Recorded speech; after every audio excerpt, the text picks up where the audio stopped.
Workers in clinical settings, especially nurses, refer to what are known as moments of hand hygiene. These are moments during the course of their work when it is acknowledged that they need to perform a hand hygiene procedure, whether that is washing or using a hand sanitizer. Hand sanitizers should be readily available in your home if possible.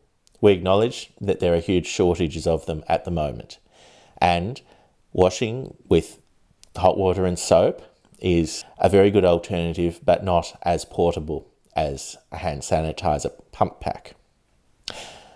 I say pump pack because a squeeze bottle is less hygienic. You have to hold the bottle in your hand.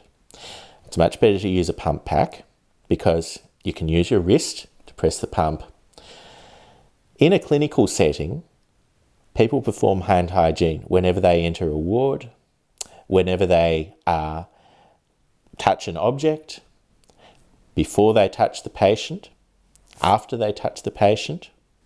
They have very, very strict protocols, and workers in clinical settings are trained in these protocols, and they renew their training every year.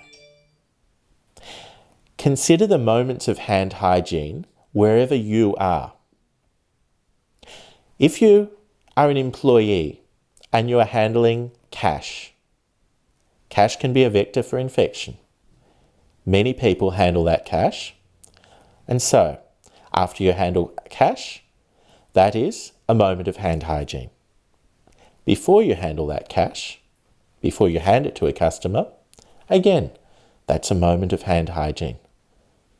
Little squirt of hand sanitizer, rub it all over your hands. Surfaces, the buttons on your cash register if somebody has been using it before you. The items that you're processing, all of these things. After you finish your tasks, perform hand hygiene.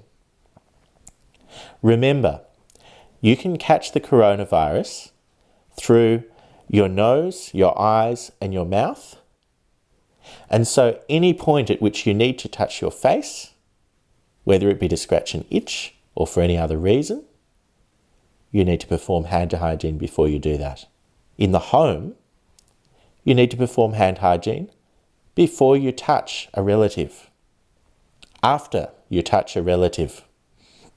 I'm talking about something like holding your child's hand as they cross the street. In your home, you need to perform hand hygiene at the normal times when you would, after you've been to the toilet, after you've touched a pet. Whenever possible, you need to be aware of the potential for surfaces and objects to be vectors of infection, and that means wiping them down with a disinfectant that works on coronavirus. That is, one that is more than 60% isopropyl alcohol, or one that is bleach-based. Iodine can also be used and has been shown to work on coronavirus. I hope you found this video useful and informative. Stay safe.